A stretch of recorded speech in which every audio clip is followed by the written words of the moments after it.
Diferentemente dos outros seres vivos, que já nascem programados para a vida a partir de uma carga de informações genéticas que os informam como se comportar e agir perante as diferentes situações, o ser humano vem ao mundo desprovido de tudo isso. O modo de se comportar e de agir nos é dado socialmente. Aprendemos com nossos pais, com a comunidade da qual fazemos parte e na escola. A sexualidade assume formas diversas, de acordo com as culturas e com a trajetória pessoal. Essa cultura sexual informará, entre outras coisas, quem pode e, consequentemente, quem não pode fazer sexo com quem, em termos de parentesco, de idade e de status social, dentre outros indicadores. Tomando alguns exemplos de diferentes sociedades, vemos que no início do século XX no Brasil, entre nossos avós, era comum o casamento de homens mais velhos com mulheres mais novas, cujas idades variavam entre 12 e 15 anos, as quais logo iniciavam a vida sexual e reprodutiva. Hoje a gravidez na adolescência é considerada, na maior das vezes, um grande problema.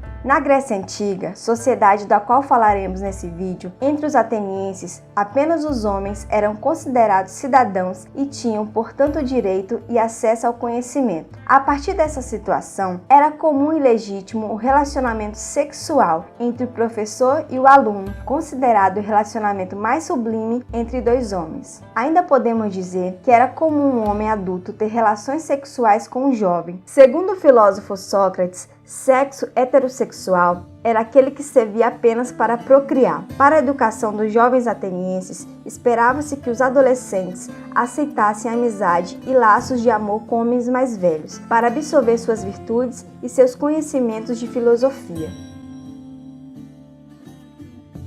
O termo homossexual significa mesmo sexo, podendo ser utilizado para denominar todo relacionamento com membros do mesmo sexo. Na prática, seu uso é mais restrito. A tentativa de categorizar os seres humanos em duas categorias mutuamente excludentes, heterossexuais e homossexuais, maioria e minoria, respectivamente, é uma simplificação demasiada e conduz a atividades duvidosas. A natureza complexa da experiência sexual humana desafia qualquer divisão absoluta nesse sentido. Tendências homossexuais são um estágio no desenvolvimento de grande número de pessoas. Há, além disso, uma distinção entre a condição homossexual, que seria a atração exclusiva por pessoas do mesmo sexo, e atos sexuais, que corresponde a atos sexuais entre pessoas do mesmo sexo. Sendo assim, a classificação simples de alguém como homossexual ou heterossexual não é plenamente acurada ou de acordo com as possibilidades de desenvolvimento inerentes a cada pessoa. Acredita-se que o termo homossexual surgiu na década de 1870, com o artigo de Carl Westphal, As Sensações Sexuais Contrárias. É importante salientarmos que o autor não disse que o homossexual tem data de nascimento, ou seja, não significa que homens não faziam sexo com homens antes dessa data. A homossexualidade é datada desde a Grécia Antiga e não causava espanto. Passou a ser considerada uma doença misteriosa, sendo registrada no Catálogo Internacional de Doenças no século XX. Essas implicações e preconceitos só foram abandonados após a década de 1990, quando deixou de ser considerada uma patologia. A diferença fundamental é que, a partir do século XIX, o discurso vigente falava a respeito de uma espécie, ou até mesmo de categoria de criatura denominada homossexual. De acordo com o filósofo Foucault, antes de 1870, havia recriminação contra atos homossexuais, mas supostamente não se aventava que existisse algo como homossexual substantivado. Segundo ele, um indivíduo que praticasse o coito homoerótico não era rotulado como pertencente a uma subclasse específica da humanidade. Era simples, bastava que ele, após o ato confessional, redimisse-se a partir de práticas consideradas purificadoras. Dessa forma, podemos dizer que o sujeito não era algo, mas sim tinha feito algo. O investimento das instituições de poder vigentes, a Igreja, por exemplo, limita-se a prescrever orações como forma de redenção contra o ato considerado pecaminoso. Embora saibamos por meio da história que nos séculos XVI e XVII muitos tenham sido mortos pela Inquisição por conta de práticas homossexuais. A partir de 1870, ocorre uma mudança de paradigma. Nasce o conceito de homossexual, alguém com uma diferenciação de desejo que abarcava todo o seu ser. E, em seu extremo, um homossexual passa a ser considerado uma subclasse e podendo até ser considerada uma doença patológica. O relacionamento homoerótico na Grécia Antiga teve seus aspectos explorados por diversos autores da Antiguidade Clássica, tais como Heródoto, Ateneu, Xenofonte e Platão. A maneira mais conhecida e socialmente significativa de relação sexual entre indivíduos do mesmo sexo na Grécia era entre homens adultos e jovens, conhecida como pederastia. Os casamentos heterossexuais, da mesma maneira, eram geralmente arranjados de acordo com as idades dos cônjuges, envolvendo homens na faixa dos 30 anos de idade, casando com garotas no início da adolescência. Não se conhece com precisão sobre as relações homoeróticas envolvendo mulheres na sociedade grega. Porém, existem exemplos que datam desde pelo menos a época da poetisa Safo. A forma mais comum de relações homoeróticas entre homens na Grécia Antiga era a pederastia, que quer dizer amor por garotos. Após os 12 anos de idade, desde que o adolescente concordasse, transformava-se em um parceiro passivo até por volta dos 18 anos, com a aprovação de sua família. Normalmente, dos 25 aos 30 anos, tornava-se um homem, logo se esperava que assumisse o papel ativo. Tratava-se, como já exposto, da relação homoerótica entre um homem mais velho e um adolescente. Em Atenas, o indivíduo mais velho era chamado de Herartes, e sua função era de proteger, amar e agir como um exemplo para o seu amado, chamado de Eromenos, cuja recompensa para seu amante estaria em sua juventude, beleza. Havia protocolos sociais complexos, a fim de proteger os jovens da vergonha associada com o ato de serem penetrados sexualmente. Em outros termos, segundo os autores, o Eromenos devia respeitar e honrar o Herartes, mas não desejá-lo sexualmente. Embora ser cortejado por um homem mais velho fosse consideravelmente um rito de passagem para os rapazes, um jovem que fosse visto correspondendo ao desejo erótico de seu Herartes poderia sofrer considerável estigma social.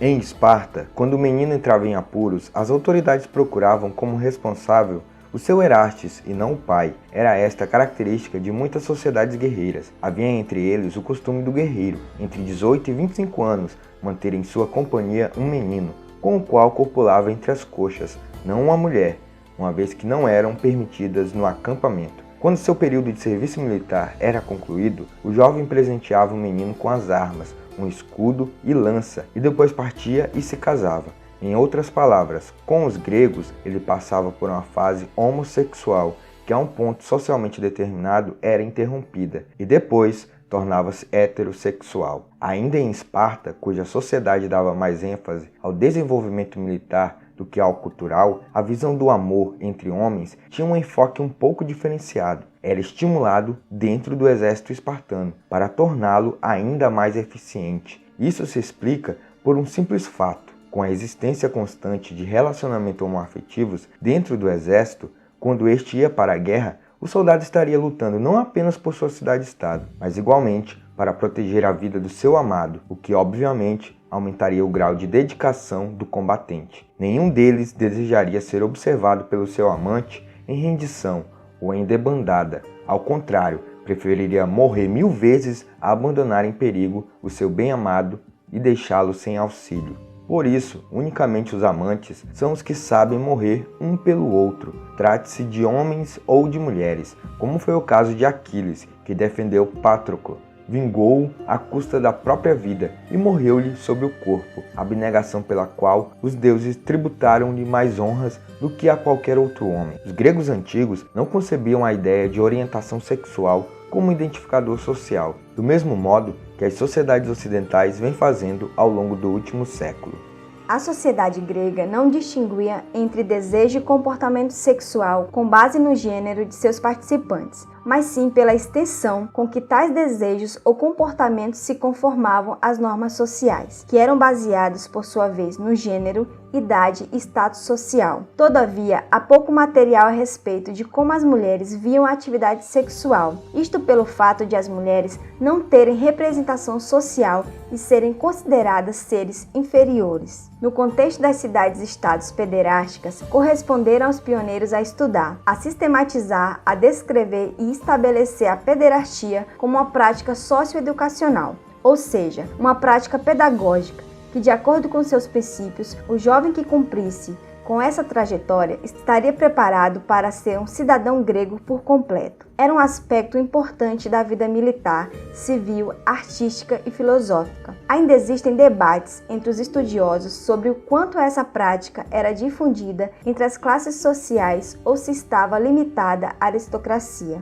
A prática da pederastia não punha em causa o casamento do Herartes e muito dificilmente alterava a imagem do homem perante a sociedade, pois o amor ao belo, ao sublime e o cultivo da inteligência e da cultura não tinha sexo. Na Grécia Antiga, a homossexualidade não equivalia ao que modernamente designa-se por ser um vocábulo. Na atualidade, ele indica a atração de homens por homens e sua consequência propriamente sexual, a penetração do pênis no reto. Ao passo que na Grécia Antiga, a cópula homossexual considerava-se desprezível e somente se admitia entre um grego e um jovem, respectivamente nos papéis de ativo e passivo. Assim, a chamada homossexualidade grega encarnava um costume altamente imoral de finalidade educadora. A intimidade física entre o Herartes e o Eromenos verificava-se no âmbito de uma relação, antes de tudo, formadora do caráter do mais moço, em que o mais velho desempenhava um papel significativo na transmissão de valores. Nada disso se reproduziu nas demais sociedades ao longo da história. Independentemente de classe social,